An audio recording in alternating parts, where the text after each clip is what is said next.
Coucou, j'introduis ce vlog tardivement puisqu'il est 16 h. Je suis désolée si vous entendez l'enfant râler, il a très envie de sortir. Mais si j'introduis pas maintenant, je vais jamais le faire. Ce matin j'ai travaillé, ensuite je suis rentrée, j'ai nourri l'enfant et on est allés tous les deux à la sieste et j'ai dormi. Mais j'ai un peu avancé Sirem. Donc là il faut que j'aille en ville parce que je dois faire que 2-3 trucs. Ça va pas m'aider pour avancer mes lectures mais bon faut faire avec. Donc je vais aller en ville, faire ce que j'ai à faire. Je pense que j'en ai pour 1 heure à tout péter, sûrement moins. Et puis ensuite je reviens terminer Sirem. Il me reste moins de 200 pages. Ça va se lire assez vite, ça se lit assez vite hein. C'est juste que le samedi et le dimanche, vous savez, c'est pas évident. Mais je vais essayer quand même de terminer Sirem le plus rapidement possible pour attaquer et lire soit du coup les âmes fragmentées, soit peut-être l'âme du chien qui est plus court. Comme ça ce soir je pourrais lire ça rapidement et avancer ensuite le préquel. On est sur un programme assez chargé. Donc là en fait ce que je dois faire, bon je dois faire des trucs perso, mais je vais aller me chercher le tome 11 de l'Atelier des Sorciers qui est sorti. Parce que j'ai demandé l'autorisation à Natcha qui m'a dit que j'avais le droit de me faire plaisir et qu'un manga ça va parce que ça se lit vite. Je vais le prendre au pied de la lettre et je vais aller me chercher le tome 11 de l'Atelier des Sorciers en sachant que je n'ai aucun des tomes précédents puisque je les avais empruntés en médiathèque, mais que je suis en train de les chercher d'occasion et qu'ils se trouvent quasiment tous d'occasion sur Vinted et autres sites. Donc voilà, je les prendrai pas là maintenant, mais petit à petit je vais me rattraper ça et me refaire la collection parce que je les aime beaucoup et que je pense que j'aimerais bien que les enfants les lisent plus tard, mais ils les lisent. Voilà, donc petite intro très rapide parce qu'on va prendre le bus et qu'on va faire ce qu'on a à faire tous les deux avec le petit truc. Et puis ensuite, je vous ferai des plans et ensuite je reviendrai terminer Sirem ou du moins essayer de l'avancer le plus possible. Et puis voilà, ça me semble déjà pas trop mal. Donc on se dit à tout à l'heure.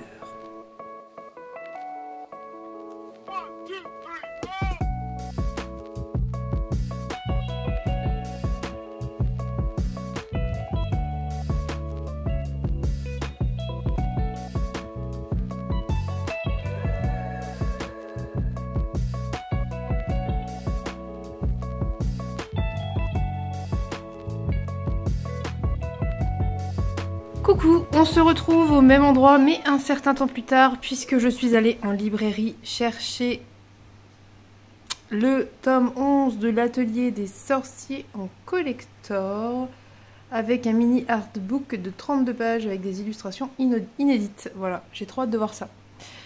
Du coup j'ai regardé sur Vinted et j'ai trouvé mon bonheur pour l'Atelier des Sorciers, donc c'est plutôt cool.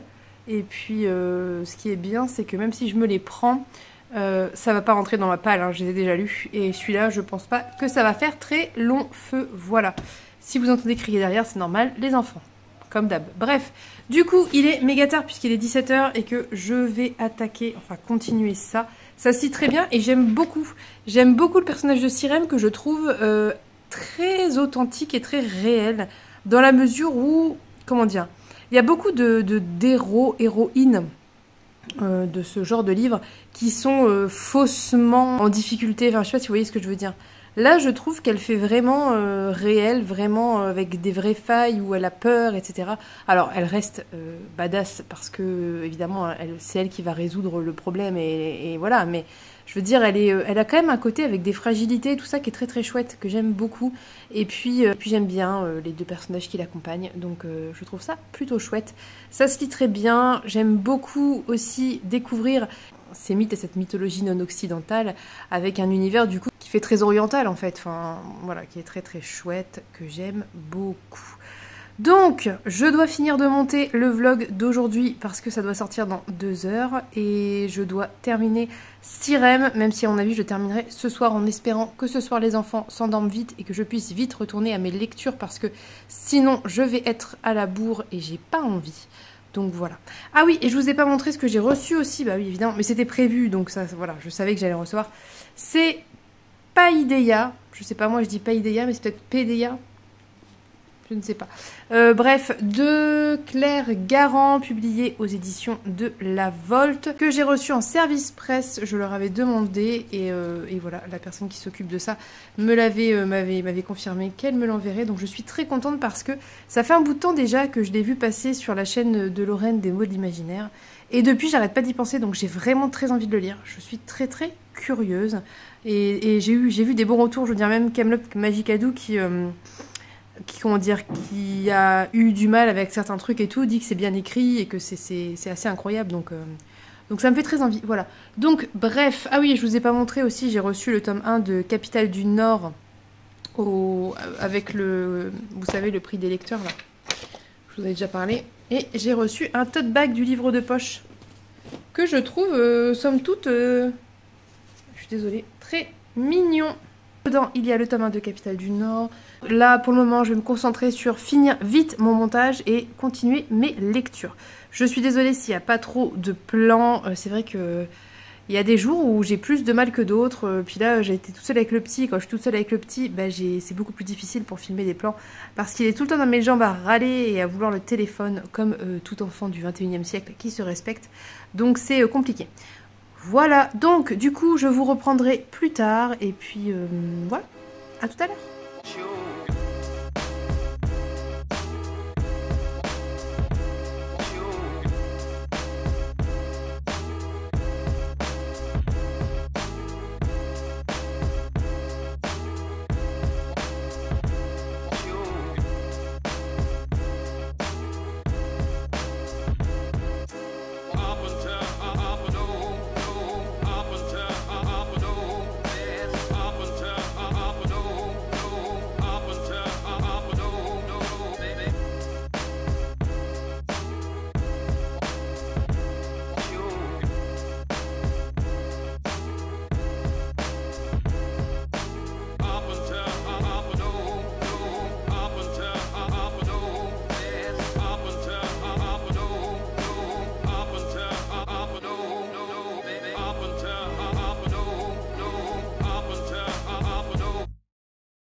Et coucou, je suis ravie, je viens de parler 5 minutes pour rien parce que le rush ne s'est pas enregistré, donc on reprend, on va y arriver. Je viens de terminer L'âme du chien et j'ai terminé juste avant Sirem dont je reviens vous parler et je voulais commencer par L'âme du chien parce que c'est celui que j'ai terminé là il y a quelques instants et que c'est tellement particulier que je préfère faire ça tant que j'ai mes idées fraîches dans ma tête parce que j'ai peur que ça m'échappe.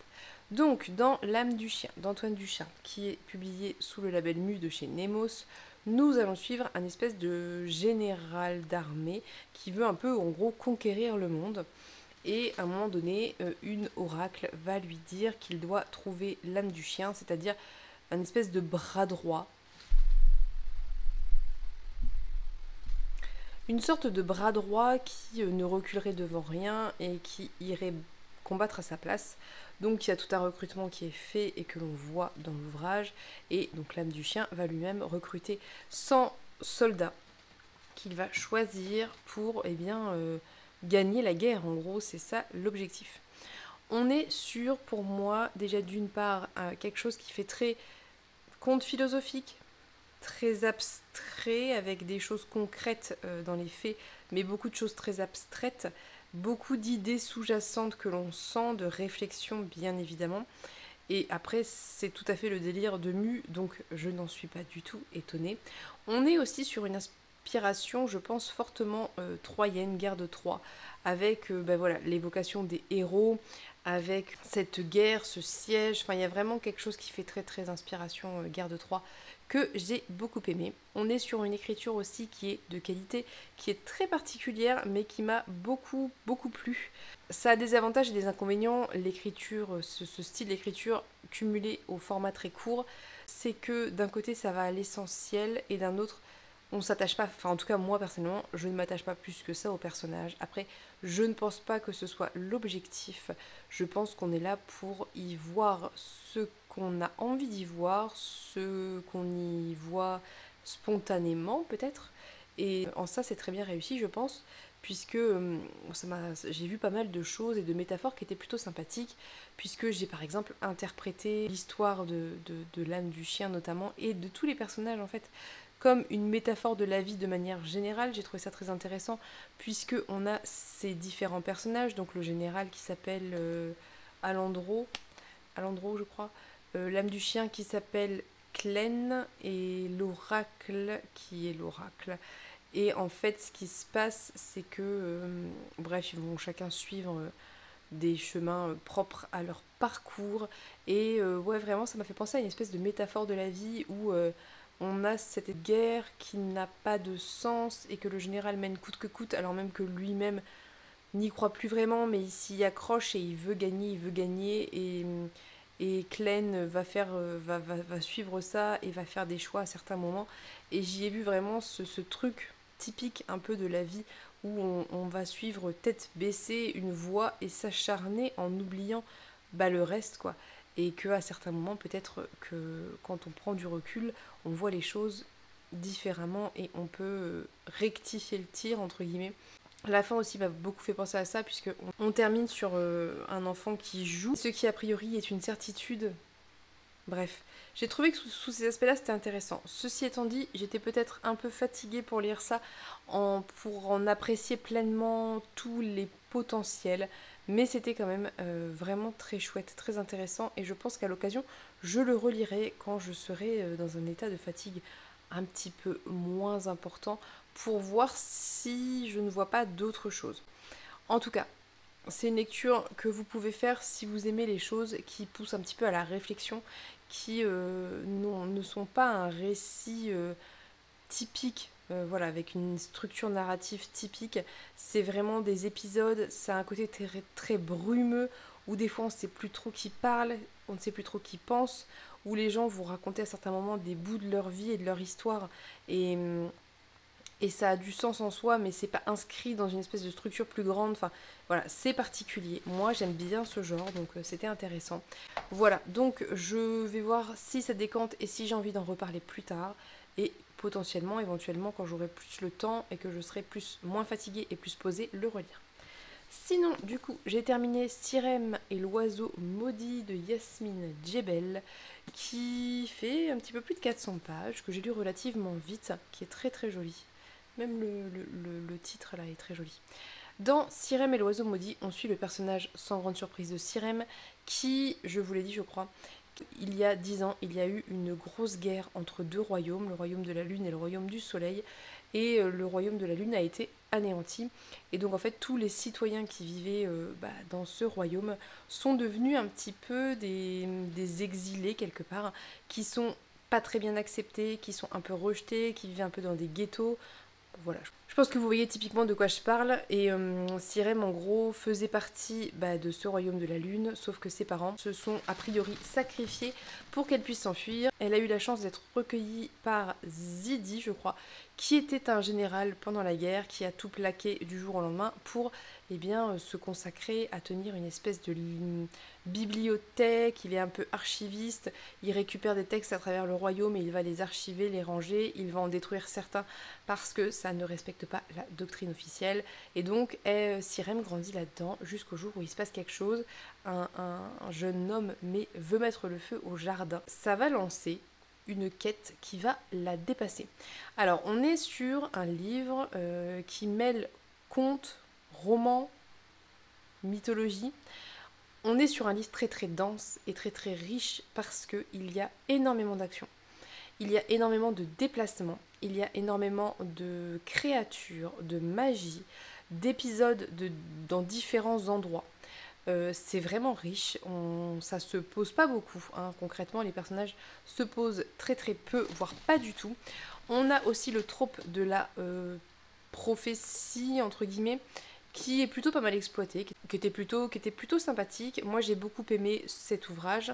J'ai trouvé que pour ce qu'il est, si on le prend pour ce qu'il est, donc un roman jeunesse, alors je ne sais pas exactement dans quelle tranche d'âge il est classé, mais l'héroïne a priori 16 ans, donc j'imagine que c'est plutôt censé être du young adult, ou en tout cas voilà, du fin de collège jusque début de lycée, quoi. On est sur plutôt, je pense, cette tranche d'âge-là. De toute façon, je pense que avant, clairement, c'est trop gros. Et après, ça fait peut-être un petit peu trop jeunesse. Parce que même si Sirem a 16 ans, c'est vrai qu'elle a un côté très très jeune, très ingénu.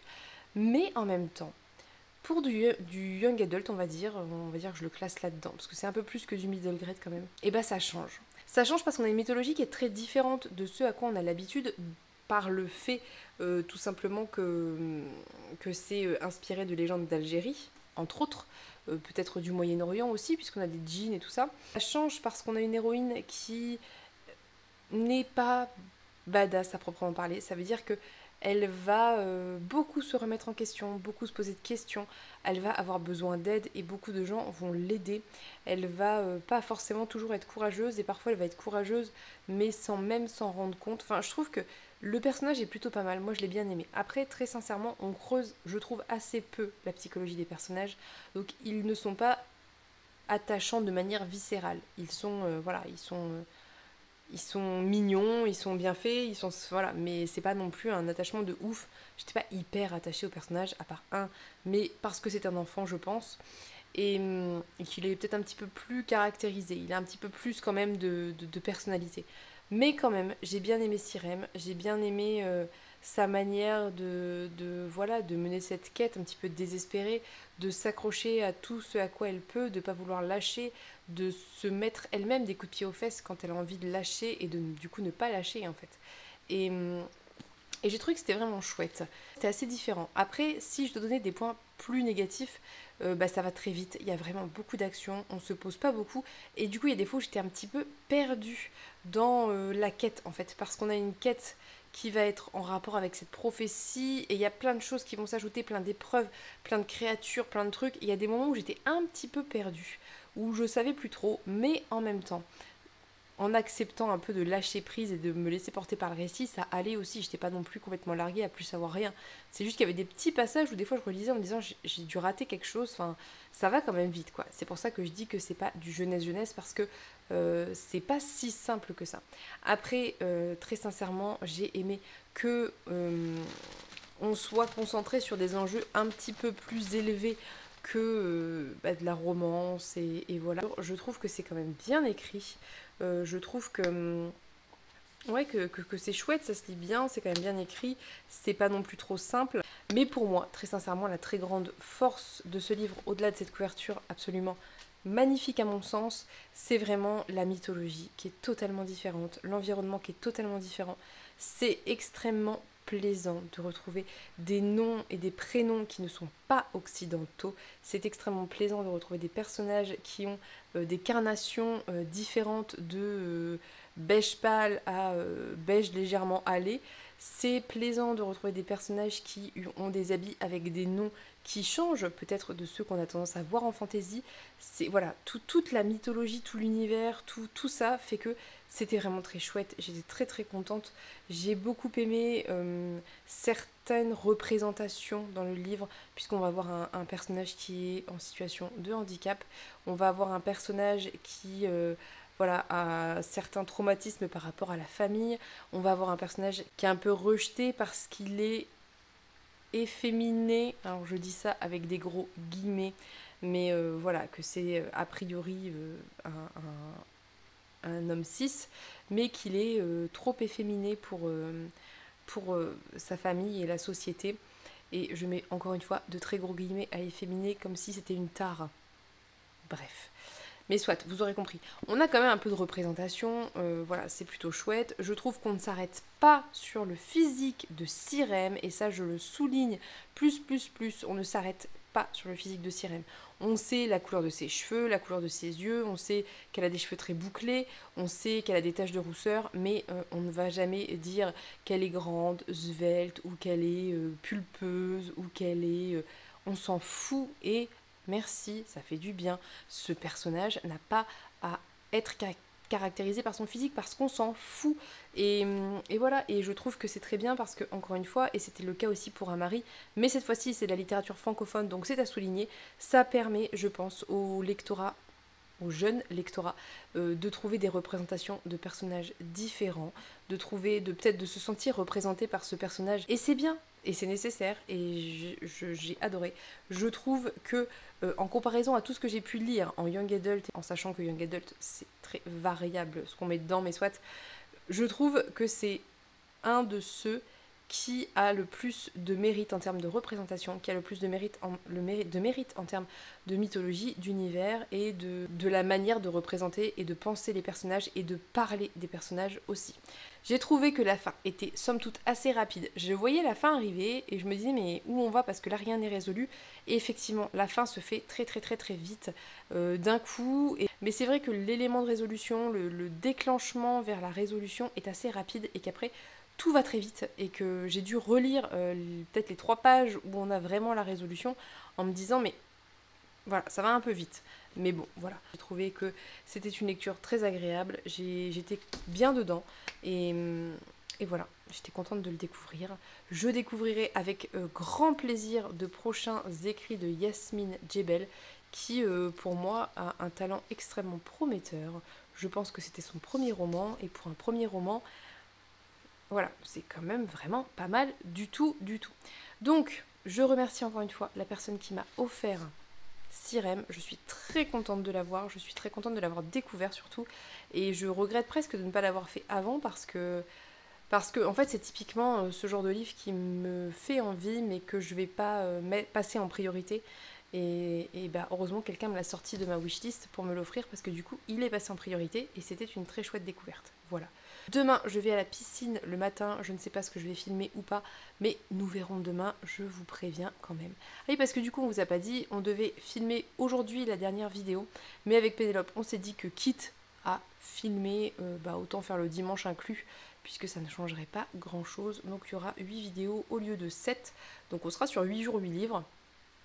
Bon, pourquoi pas. Voilà, donc du coup, bref, je vous laisse. On se retrouve demain pour la dernière vidéo de ces daily vlogs. Et j'espère que ça vous a plu. N'hésitez pas à me dire ce que vous en avez pensé. N'hésitez pas à me dire si vous avez lu certains livres, ce que vous en avez pensé, si vous avez envie de les découvrir. Voilà, n'hésitez pas à me dire tout ça en commentaire. Je vous souhaite une bonne journée, je vous souhaite plein de bonnes lectures, je vous fais de gros bisous et on se dit à demain pour une dernière vidéo. Bye bye!